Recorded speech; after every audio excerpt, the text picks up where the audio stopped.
Mini സ്ക്രീനിലൂടെയും big സ്ക്രീനിലൂടെയും പ്രേക്ഷകർക്ക് പ്രിയങ്കരിയായ നടിയാണ് വീണ നായർ. ഭർത്താവും കുഞ്ഞുമായി നല്ലൊരു കുടുംബജീവിതമാണ് നടി നയിച്ചിരുന്നതെങ്കിലും താരത്തിന്റെ ജീവിതത്തിൽ അപ്രതീക്ഷിത സംഭവങ്ങളാണ് കഴിഞ്ഞ കുറച്ചു നാളുകളായി നടക്കുന്നത്. RJ അമൻ എന്നറിയപ്പെടുന്ന സ്വാതി സുരേഷ് ബൈമിയായിരുന്നു വീണയുടെ മുൻ ഭർത്താവ്. ഇരുവരും ഇക്കഴിഞ്ഞ ഫെബ്രുവരിയിലാണ് വിവാഹമോചിതരായത്. വളരെ സന്തോഷത്തോടുകൂടിയാണ് ഇരുവരും വേർപിരിഞ്ഞത്. ഇവർക്ക് ഒരു മകനുണ്ട്. അമ്പാടി എന്നാണ് ഇവരുടെ മകന്റെ പേര്. വീണയും വീണയുടെ മുൻ ഭർത്താവും സോഷ്യൽ മീഡിയയിൽ സജീവമാണ്. സ്വന്തം വിശേഷങ്ങൾ പങ്കുവയ്ക്കുന്നതിനോടൊപ്പം മകന്റെ വിശേഷങ്ങളും അമ്പാടിയുമൊത്തുള്ള ചിത്രങ്ങളും വീണയും അമനും പങ്കുവയ്ക്കാറുണ്ട്.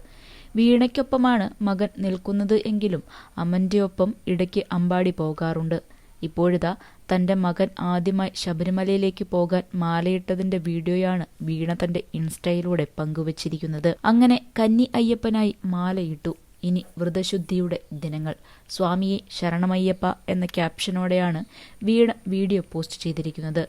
അയ്യപ്പനെ കാണുക എന്നത് അമ്പാടിയുടെ വലിയ മോഹങ്ങളിൽ ഒന്നായിരുന്നു. അതാണ് ഇപ്പോൾ സാക്ഷാത്കരിക്കാൻ പോകുന്നത്. അമ്പലനടയിൽ വെച്ചാണ് അമ്പാടി മാലയിട്ടത്.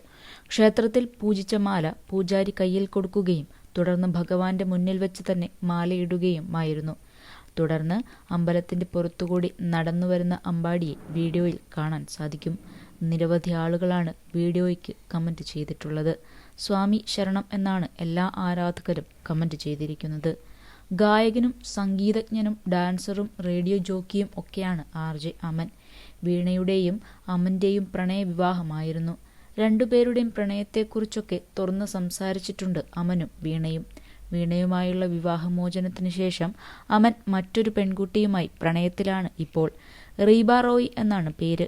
അവരുമായുള്ള വിവാഹം ഉടൻ ഉണ്ടാകുമെന്നും വിവാഹത്തിന്റെ കാര്യങ്ങളെല്ലാം നടന്നുകൊണ്ടിരിക്കുകയാണെന്നും അമൻ കഴിഞ്ഞ ദിവസം സോഷ്യൽ മീഡിയ പ്ലാറ്റ്ഫോമായ ഇൻസ്റ്റഗ്രാമിലൂടെ പങ്കുവച്ചിരുന്നു. വിവാഹമോചനത്തിന് ശേഷം അമൻ പറഞ്ഞ വാക്കുകൾ വൈറലായിരുന്നു. ഞങ്ങൾ വേർപിരിഞ്ഞു.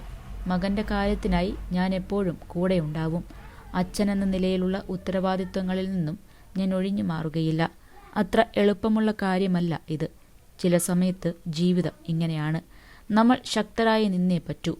പ്രിയപ്പെട്ടവരെല്ലാം എന്നെ മനസ്സിലാക്കി കൂടെ നിൽക്കണമെന്നായിരുന്നു വിവാഹമോചന സമയത്ത് സ്വാതി കുറിച്ചത്. സോഷ്യൽ മീഡിയയിലൂടെ നിമിഷ നേരം കൊണ്ട് ഈ പോസ്റ്റ് വൈറലായി മാറുകയും ചെയ്തു. കഴിഞ്ഞ ഫെബ്രുവരിയിലാണ് മ്യൂച്വലി രണ്ടുപേരും പിരിഞ്ഞത്. അതിൽ റിഗ്രറ്റ് ഒന്നുമില്ലെന്നും കണ്ണനിപ്പോൾ ഹാപ്പിയാണെന്നും വീണ പറഞ്ഞിരുന്നു. ചേരേണ്ടത് ചേരണമെന്നും പറയില്ലേ. ഞാനൊരു പക്ഷേ ഇങ്ങനെ മാറിയതുകൊണ്ടായിരിക്കും. എനിക്ക് തന്നെ അറിയാം ഞാൻ പഴയ ഞാനല്ല ഇപ്പോൾ. ഞാൻ എന്തിനേയും ഫേസ് ചെയ്യാൻ നല്ല രീതിയിൽ പഠിച്ചു. കുലസ്ത്രീ പരിവേഷമായിരുന്നു എനിക്ക്. പക്ഷേ അതൊന്നുമല്ല ലൈഫെന്നും ഇപ്പോഴാണ് എനിക്ക് മനസ്സിലായതെന്നും വീണ മുൻപ് പറഞ്ഞിട്ടുണ്ട്. അദ്ദേഹത്തിന് ചേർന്ന ആളാണ് ഇപ്പോൾ കൂടെയുള്ളത്. അറിഞ്ഞിടത്തോളം അവർ നല്ല സ്ത്രീയാണ്. ചേരേണ്ടത് തന്നെയാണ് ചേർന്നിരിക്കുന്നത്. എനിക്ക് വിഷമമുണ്ടോ എന്ന് ചോദിച്ചാൽ മനുഷ്യനല്ലേ എന്നും വീണ മുൻപൊരിക്കൽ നൽകിയ അഭിമുഖത്തിൽ പറഞ്ഞിട്ടുണ്ട്. കൂടുതൽ സിനിമ, സീരിയൽ, ചാനൽ വാർത്തകൾക്കും നിങ്ങളുടെ പ്രിയപ്പെട്ട താരങ്ങളുടെ എക്സ്ക്ലൂസീവ് അഭിമുഖങ്ങൾക്കുമായി സബ്സ്ക്രൈബ് ചെയ്യാൻ മറക്കല്ലേ.